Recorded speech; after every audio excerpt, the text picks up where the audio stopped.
अवधूत चिंतन श्री गुरुदेव दत्त. श्री स्वामी समर्थ. जय जय स्वामी समर्थ. तर बघा मित्रांनो, आज एका ताईंनी त्यांचा स्वामी सेवेतील एक अनुभव शेअर केला आहे. 7 ते 8 वर्ष स्वामी सेवा करून, अगदी मनोभावे स्वामी सेवा करून श्री स्वामी समर्थ महाराजांनी माझ्यासोबतच असं का केले की स्वामी महाराजांचा फोटो मी विसर्जित केला होता. पण पुढे काय झाले हे ऐकण्यासाठी व्हिडिओ पूर्ण बघा. ताईंनी सांगितले की त्यांच्या घरी 2 भाऊ, 2 बहीण आणि आई-वडील असे आमचं 6 जणांचं कुटुंब होतं. माझे वडील सरकारी नोकरीला होते, पण काही कारणांमुळे सस्पेंड करण्यात आलं होतं आणि सस्पेंड केल्यामुळे आजपर्यंत त्यांना परत कधीच जॉबवर परत घेण्यात आलं नाही. म्हणून घरातला सर्व भार हा आईवर आला होता. आई एकटीच सर्व काही सांभाळत होती. मी घरात भावंडांमध्ये मोठी होते. माझं शिक्षण 12वी पर्यंत पूर्ण झालं. त्याचबरोबर माझं टायपिंग, MSc वगैरे कोर्स मी केले होते. त्यानंतर मला माझ्या मित्राच्या ओळखीवर मला डेटा ऑपरेटर म्हणून जॉबही लागला. तेथे मी जॉब करत होते. जिथे मी बसून काम करायचे तिथे समोरच माझ्या सरांचं काचेचं कॅबिन होतं आणि त्या काचेच्या केबिनवर स्वामी महाराजांचा फोटो लावला होता आणि फोटोच्या बाजूला एका लाईनमध्ये "भिवू नकोस, मी तुझ्या पाठीशी आहे" असं लिहिलं होतं. आणि दररोज मी कामाला गेले आणि तिथे बसले की तो फोटो मला दिसायचा आणि महाराजांचं ते वाक्य मी वाचायचे. असं दररोज व्हायचं. एक दिवस मला काहीच काम नव्हतं. मी एकटक त्या फोटोकडे पाहत होते आणि घरात पैशांचा खूप प्रॉब्लेम चालू होता. तर आम्ही खूप परेशान होतो. वडिलांना नोकरी नसल्यामुळे ते ड्रिंक करत होते आणि त्यांना बोलून काहीच फरक पडत नव्हता. वडिलांना आत्ता कोणत्या गोष्टीचाच काहीच फरक पडत नव्हता. घरात रोजची भांडणं, कटकटी यामुळे सर्वांनाच टेन्शन येत होतं. असंच त्या दिवशी मी टेन्शनमध्ये होते. सरळ मी त्या फोटोकडे पाहत होते. मला काही काम पण नव्हते, म्हणून मी कंटिन्यू त्या फोटोकडे बघत होते. तेव्हा मी म्हटलं की तुम्ही खरंच स्वामी महाराज आहात? खरंच तुम्ही आहात म्हणजेच हे जे तुम्ही आहात ना, सगळ्या गोष्टींचा अर्थ दिलाय. भिवू नकोस, मी तुझ्या पाठीशी आहे आणि मी प्रत्येक ओळीचा अर्थ वाचला आहे. पण जर आज माझं हे काम झालं तर मी आजपासून तुम्हाला मानेन आणि खरंच तुम्ही असणार तर माझं हे काम कराल.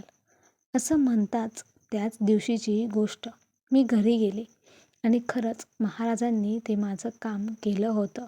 माझ्या मम्मीला बचत गटामधून पैसे मिळाले होते आणि आमचे जे प्रॉब्लेम होते, ज्यांना ते द्यायचे होते, ते घरी येऊन नुसतं म्हणतात ना, भांडण वगैरे खूप काही करत होते. त्यांना आम्ही त्यांचे पैसे देऊन टाकले. त्या दिवसापासून मी स्वामी महाराजांना मानू लागले. स्वामी महाराज कोण आहेत हे तिथल्या लोकांना विचारू लागले. ज्या मित्राने मला तिथे जॉबला लावले होते, तो स्वामींचा खूप मोठा भक्त होता. तो रोज तिलक करून यायचा आणि आम्ही त्याला चिडवायचोही. "तू साधू बाबा झालाय, काय तिलक लावून वगैरे येतो रे?" तो म्हणत असे, "सगळं काय बोलायचं, पण माझा तिलकबद्दल काही बोलायचं नाही. तिलक माझ्या स्वामी महाराजांचा आशीर्वाद आहे." त्याच्या फोनची रिंगटोन पण स्वामी महाराजांची असायची व DP सुद्धा स्वामी महाराजांचा होता व तो खूप काही स्वामी महाराजांना सांगत होता. कारण तो म्हणे की आमच्या घरामध्ये सर्वच सण स्वामी सेवेकरी आहेत. त्याच्या घरी कधी पारायण असेल किंवा स्वामींचे काही कार्यक्रम असेल तर तो त्याबद्दल आम्हाला आवर्जून सांगायचा. स्वामी महाराज कोण आहेत, अक्कलकोटबद्दल सांगायचा. म्हणजे की जे मी आजपर्यंत स्वामी महाराजांबद्दल ऐकलं होतं ते त्याच्या तोंडूनच ऐकलं होतं. असं करता करता मलाही स्वामी महाराजांची कधी ओढ लागली होती हे समजलं नाही. आणि मेन म्हणजे स्वामी महाराजांनी एका दिवसामध्येच मला प्रचितीही दिली होती. तर नुसतं असंच म्हटलं होतं की आज जर माझी अडचण दूर झाली तर मी तुम्हाला मानेन. मी असं करता करता स्वामी महाराजांना खूप मनापासून मला जेव्हाही कुठे भीती वाटेल किंवा माझ्यासोबत कुठे काय होईल असं माझं एकदा काम अडलेलं असेल, सगळं काही असं 7-8 वर्ष मी स्वामींनाच महाराजांची स्वामी सेवा केली आणि त्यांना सर्व काही सांगत होते. असं करत करत केंद्रात जाणे, घरीही सांगणे, मला स्वामींचं खूप वेड लागलं होतं. महाराजांचं नाम घेणं, महाराजांचा भास होणं, तर स्वामी महाराजांच्या कृपेने माझं खूप काही चांगलं घडलं होतं. आणि आता स्वामींच्या कृपेनेच माझं लग्न पण जमलं होतं. जेव्हा माझं लग्न जमलं, तेव्हा मला असं वाटलं की आता माझं सगळं दुःख कमी होईल. आजपर्यंत आई-वडिलांच्या इथे खूप दुःख बघितली होती. रोजची भांडणं, तंटे बघितली होती. आईची जी तडजोड आहे, तीसुद्धा मी माझ्या डोळ्याने पाहिली होती. पण असं वाटलं की आई म्हणे, तुझं एकदा लग्न झालं की मग तुझ्या पाठीमागे तुझ्या बहिणीचंही करून देऊ. मग तुझे भाऊ हे घरातली जबाबदारी घेतील. आईला एक आशा होती की तिच्या मुलीचं आता सगळं काही चांगलं होणार आहे. आणि मला सरळ सगळा विश्वास जो होता तो स्वामी महाराजांवर होता. मला असं वाटत होतं की मी जसं जसं म्हणेन तसं तसं महाराज माझ्यासोबत करत होते. महाराज माझ्या सगळ्या इच्छा पूर्ण करतात. मग मला कशाची भीती आहे, मला कशाचं टेन्शन आहे. म्हणून मी कशाचाही विचार केला नाही आणि लग्नाला हो बोलले. काही दिवसांनी माझं लग्नही झालं. इथपर्यंत सर्व काही ठीक होतं. तिथं गेल्यानंतरही मी महाराजांची सेवा करेन, तिथं महाराजांचा फोटो आणेन असा विचार मी केला होता. पण लग्न झाल्यानंतर जे काही समोर आलं ते खूप भयानक होतं. त्याचा मी स्वप्नातही विचार केलेला नव्हता. जे मी कधीही ऐकलंही नव्हतं ते माझ्यासमोर आलं होतं. आत्ता ते सांगायला चांगलं वाटत नाही. पण स्वामींच्या लीलेचाच हा एक भाग म्हणा, अनुभव म्हणा किंवा महाराजांचा एक अद्भुत चमत्कार म्हणा. तर माझ्यासोबत असं घडलं की माझे जे पती होते ते नपुंसक होते. त्यांचा जो व्यवहार होता तो पूर्णपणे एका मुलीसारखा होता. आणि हे मला समजले तेव्हा ते खूप धक्कादायक होते. म्हणजे माझी आणि माझ्या घरच्यांची फसवणूक करण्यात आली होती. माझ्या आईने कशी तरी तडजोड करून माझे लग्न केले होते आणि त्याच्यामध्ये हा धक्का तिला पचवण्यासारखा नव्हता. आणि माझ्यासाठी तर खूप म्हणजे खूपच धक्कादायक होते. माझ्या तर पायाखालची जमीनच सरकली होती. एका महिन्यात ही सर्व गोष्ट माझ्या लक्षात आली होती आणि मी ही गोष्ट माझ्या आईला सांगितली होती. आई म्हणाली की बघू आपण. ज्यांनी मध्यस्थी केली होती त्यांना घेऊन आम्ही सगळे माझ्या मिस्टरांच्या घरी गेलो.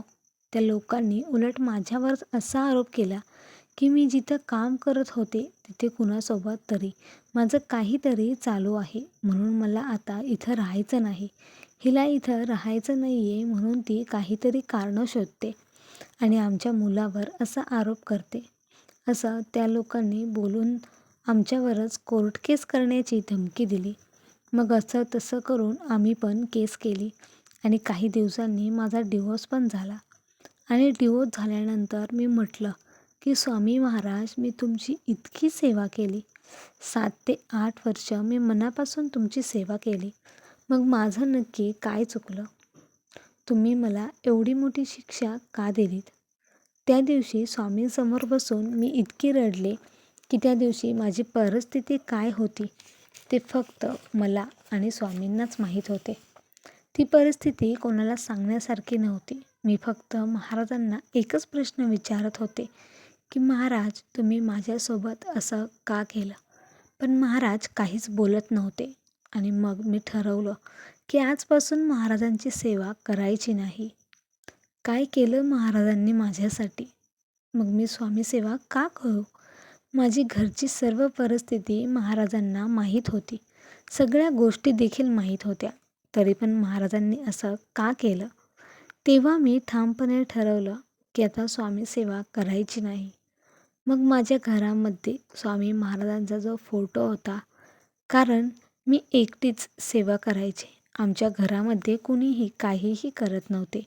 मीच महाराजांना फुलं अर्पण करायचे, धूपदीप करायचे, गुरुवारी महाराजांची आरती करायची. पण आता स्वामी महाराजांवर इतका राग होता की आता तो फोटो देखील मला माझ्या घरात नको होता. महाराजांनी माझं खूप वाईट केलं आहे. आधी काय परिस्थिती खूप चांगली नव्हती की त्यांनी आता अशी परिस्थिती केली की म्हणतात ना, मुक्याचा मार होता फक्त सगळा बस. मग असं करता करता मी काय केलं, तो फोटो घेतला आणि मंदिरामध्ये नेऊन ठेवला. म्हणतात की देवांचे, स्वामींचे, दत्त महाराजांचे फोटो विसर्जित करायचे असतील तर ते फोटो वाहत्या पाण्यात सोडावेत किंवा एखाद्या मंदिरात नेऊन ठेवावे. हे मला माहीत होतं. मग मी काय केलं, तसंच केलं. एका मंदिरात फोटो नेऊन ठेवून दिला. 1 महिना झाला होता फोटो ठेवून. पण नंतर असंच कधीतरी, म्हणजे इतके दिवस मी स्वामी सेवा करत होते ना, मग कुठेतरी खंत वाटत होती. महाराजांची आठवणही येत होती. नकळत तोंडातून श्री स्वामी समर्थ असे नावही येत होते. पण नाही करायचं, नाही म्हटलं. होईल थोडा दिवस त्रास, पण स्वामी सेवा करायची नाही. महाराजांनी माझं खूप वाईट केलं. खूप म्हणजे खूपच वाईट केलं. असं करता करता 7-8 महिने निघून गेले आणि मी परत माझा जॉब कंटिन्यू केला. पण तिथे त्या ऑफिसमध्ये तिथे तो फोटो अजूनही होता. पण मी त्या फोटोकडे पाहायचे नाही, बघायचे पण नाही. मी माझ्या निर्णयावर ठाम होते. पण कधी कधी तोंडातून महाराजांचं नावही यायचं. पण मी ठरवलं होतं की नाही करायची सेवा तर मुळीच नाही करायची. असं करता करता पुन्हा माझ्या मामांनी मला एक स्थळ आणलं. पण आता माझा लग्नावरचा विश्वासच उडाला होता. म्हणून मी लग्नासाठी नाहीच म्हटले होते. पण मामा म्हणाले की नवरा मुलगा खूप चांगला आहे. आम्ही सगळी व्यवस्थित चौकशी केलेली आहे आणि आम्ही त्यांना सगळं काही खरं खरं सांगितलं आहे आणि त्यांची काही मागणी वगैरे नाही आहे. फक्त वन डे मॅरेज करायचं आहे. सगळ्यांनी माझी समजूत वगैरे घातली आणि पुन्हा एकदा मी लग्नाच्या मंडपामध्ये बसले होते.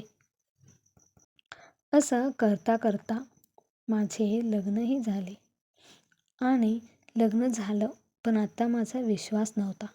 पण मुलगा जो होता तो मनाने खूप चांगला होता. एका कंपनीत तो जॉब करत होता. पण त्याने माझ्या पास्टबद्दल एका शब्दानेही मला कधी विचारलं नाही आणि इतकं मला प्रेम दिलं, माया दिली, आपुलकी दिली की त्याचा मी स्वप्नातही विचार केला नव्हता.